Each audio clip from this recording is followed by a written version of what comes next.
Have you ever looked up at the stars and wondered, what worlds lay beyond this earth? Or have you felt or even dreamed about such places, feeling a longing for somewhere you didn't even recognize? If so, there's a good chance you're a starseed.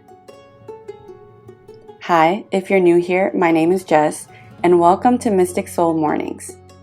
If you're returning, thank you for being here again.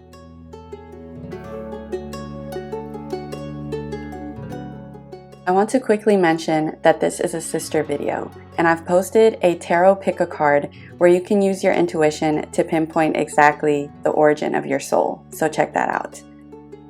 Without further ado, let's get into it.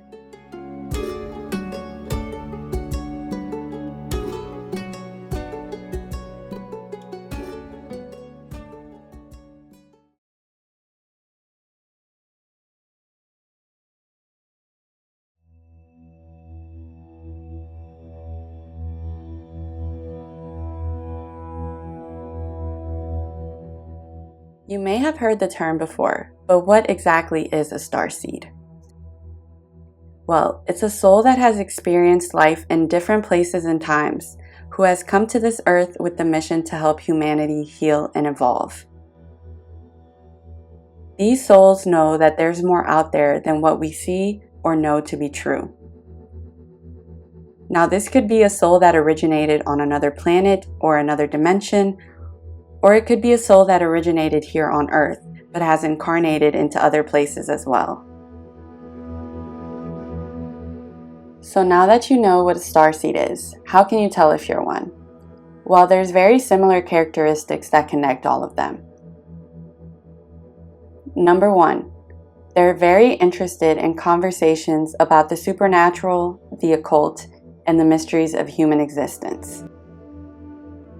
Starseeds are usually very spiritually inclined and are often very open-minded to these ideologies. Number two, more often than not, they're spiritually gifted and highly intuitive. This aids with their missions and allows them to connect with Source so that they can be of service.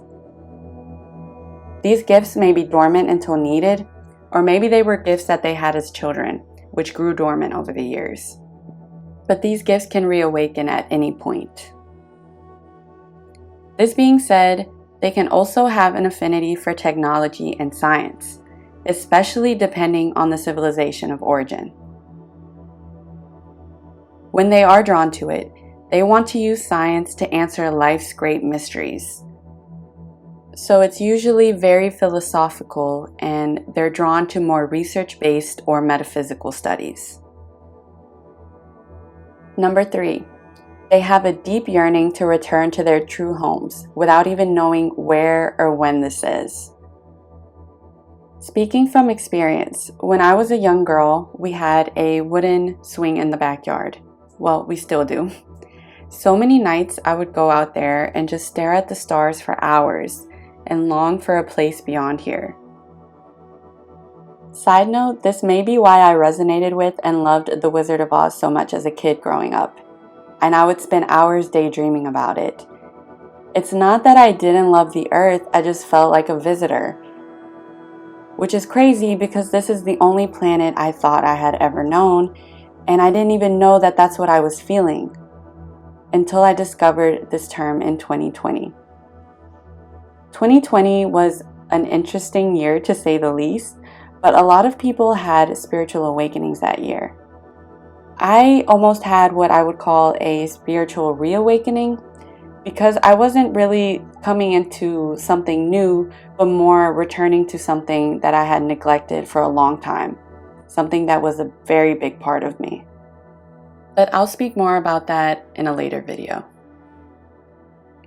Besides feeling homesick, starseeds often feel like black sheep in their social circles, which is number four. They may have trouble relating to people their age and find it easier to get along with older people or younger people, but feel misunderstood by their peers.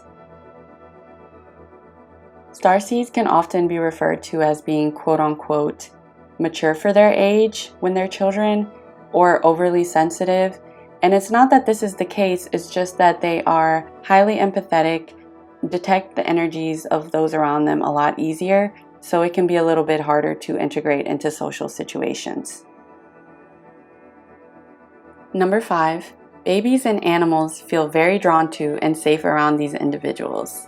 So you may notice that kids come up to you a lot, they laugh even when you don't do anything to make them laugh, or animals that usually don't like other people will come up to you readily.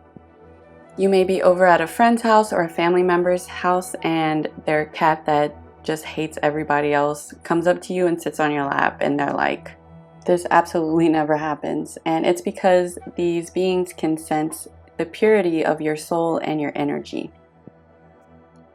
Which brings us to number 6. People offer up their life stories without you asking because they can feel your warmth and compassion. Unfortunately, many starseeds tend to have difficult childhoods or lives, but it often leads them to their spiritual awakenings.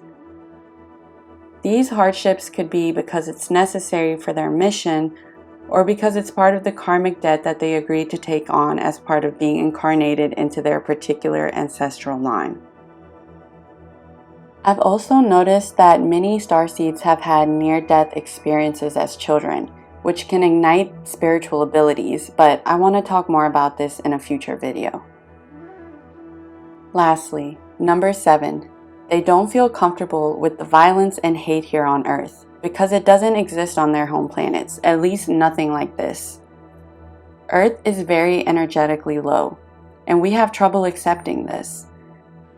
But helping to raise the collective frequency here is the mission.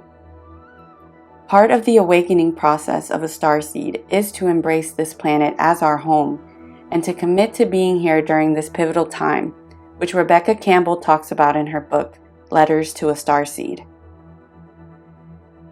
Now, let's talk about references to starseeds in ancient mythology. There's a word in Sanskrit, samskara, which describes imprints left on the soul from lifetime to lifetime. It comes from the Sanskrit word akasha, meaning boundless time and space. If this sounds familiar, it's because these are our akashic records, or if you're not familiar with the term, the collection of all the memories and experiences every soul in existence has had, is having, and will have. I've been thinking a lot lately about the religions and mythologies of our world, and how they have so many similarities at their core, including mention of these celestial records as well as star people. The term starseed is relatively new, but throughout history, many cultures have spoken of extraterrestrial beings that came to Earth, many times to help.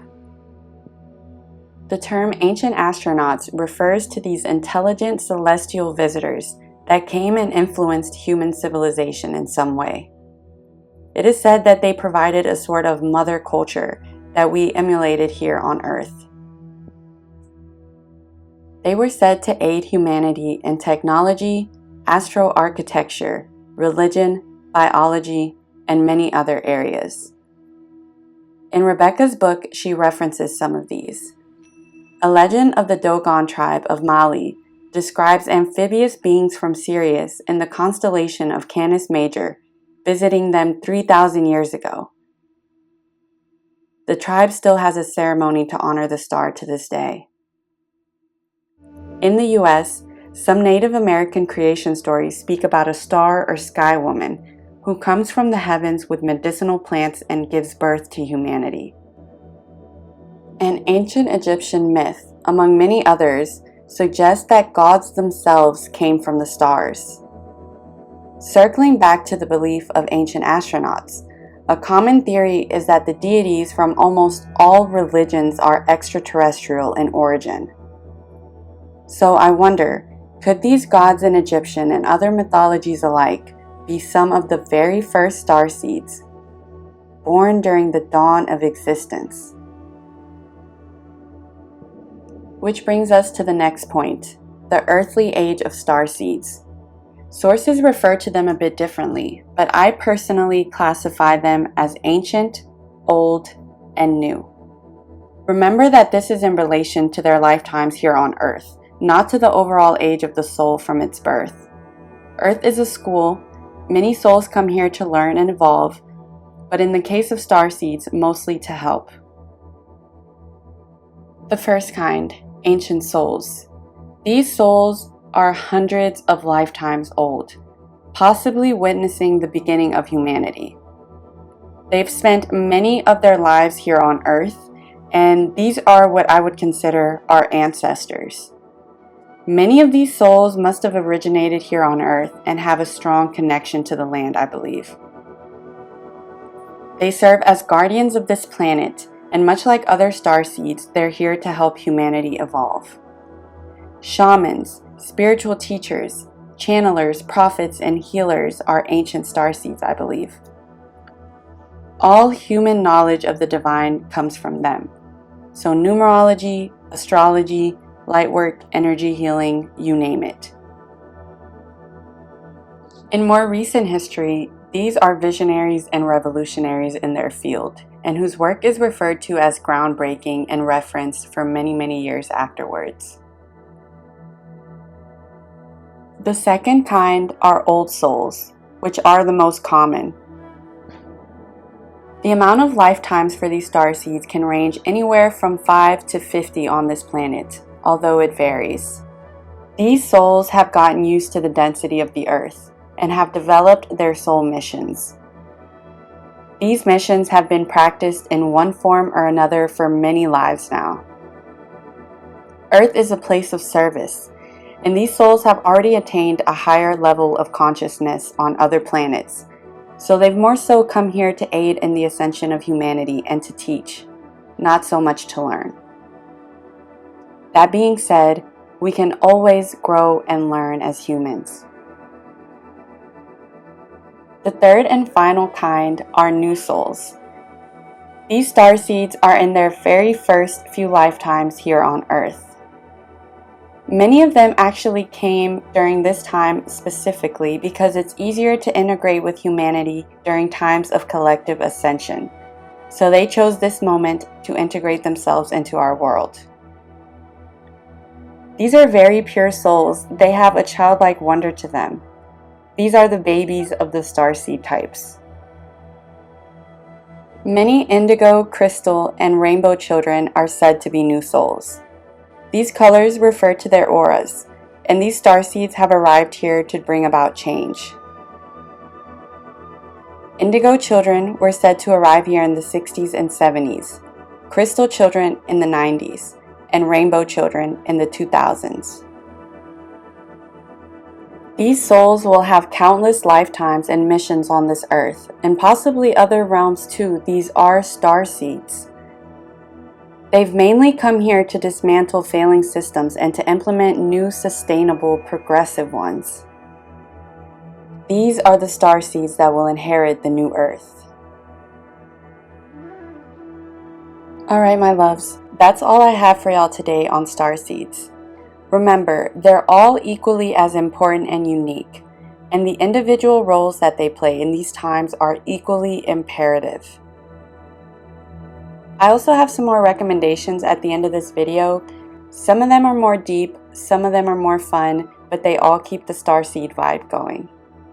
Also, maybe watch my tarot video if you feel drawn to it. That way you can pinpoint the exact origin of your soul. Thanks for being here, and I'll see you next time.